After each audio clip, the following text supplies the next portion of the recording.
3 മണിക്കൂറിന് ശേഷമുള്ള ശ്രമത്തിൽ അല്ലെങ്കിൽ 3 മണിക്കൂർ പിന്നിട്ട ശേഷം ഈ വാഹനം ഗർഡറിനടിയിൽ നിന്ന് പുറത്തേക്ക് എത്തിക്കാൻ വേണ്ടി സാധിച്ചു.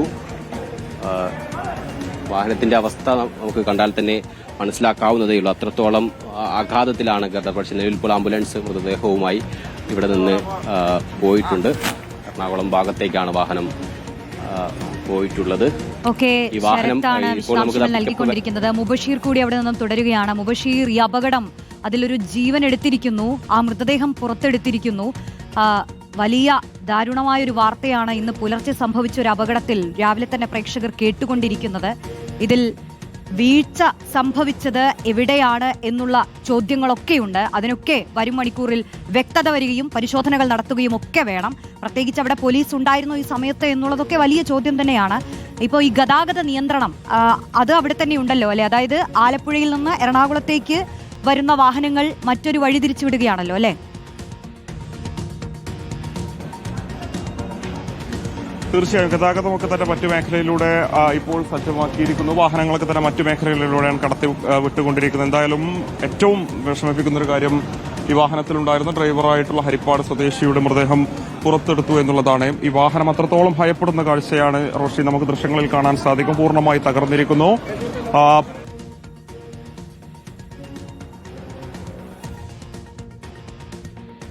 മുബഷീർ പറയുന്നത് പോലെ ആ പിക്കപ്പ് വാനിന്റെ ദൃശ്യങ്ങൾ പ്രേക്ഷകർക്ക് കാണുമ്പോൾ തന്നെ അറിയാം, അത് ചതഞ്ഞു പോയിരിക്കുന്നു. അതിനുള്ളിൽ നിന്നാണ് രാജേഷിന്റെ മൃതദേഹം ഇപ്പോൾ പുറത്തെടുത്തത്. വലിയ അപകടമാണ് ഉണ്ടായത്. 2 ഗർഡറുകളാണ് തകർന്നു വീണത്. അതിലൊന്ന് പൂർണ്ണമായും പൊട്ടി ഒടിഞ്ഞു വീഴുകയായിരുന്നു, മറ്റൊന്ന് ഭാഗികമായും നശിച്ചു. അരൂർ തുറവൂർ ഉയരപ്പാത അതിന്റെ നിർമ്മാണത്തിനായി കൊണ്ടുവന്ന ഗർഡറാണ് ഇത്തരത്തിൽ ഒടിഞ്ഞു വീണത്.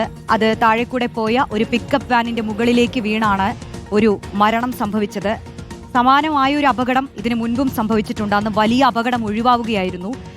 MLA-യുടെ പ്രതികരണമടക്കം കുറച്ചു സമയം മുൻപ് വന്നിരുന്നു. ഇതിൽ സുരക്ഷാ വീഴ്ച ഉണ്ടായിട്ടുണ്ടോ എന്നുള്ളത് പരിശോധിക്കും. ഗതാഗത മന്ത്രിയടക്കം വിവരങ്ങൾ അറിയിച്ചിട്ടുണ്ട് എന്നാണ് MLA പറഞ്ഞത്. ഈ സമയത്ത് യഥാർത്ഥത്തിൽ ഈ ഗർഡർ ഇങ്ങനെ പാലത്തിൽ സ്ഥാപിക്കുന്ന ഘട്ടത്തിൽ അവിടെ സുരക്ഷ വേണ്ടതാണ്.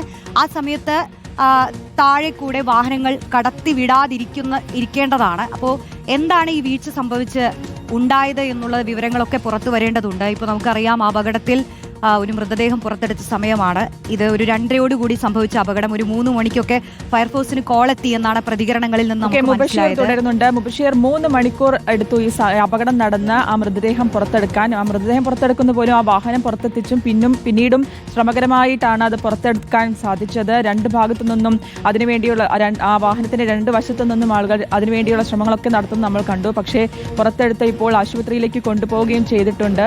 മരണം സ്ഥിരീകരിക്കണം. ആശുപത്രിയിൽ എത്തിച്ച ശേഷം എന്തായാലും ഏറ്റവും ദാരുണമായിട്ടുള്ള അപകടമാണ് ഈ പുലർച്ചെ ഇന്നിപ്പോൾ നമ്മൾ കേൾക്കേണ്ടി വരുന്നത് എന്നുള്ളതാണ്.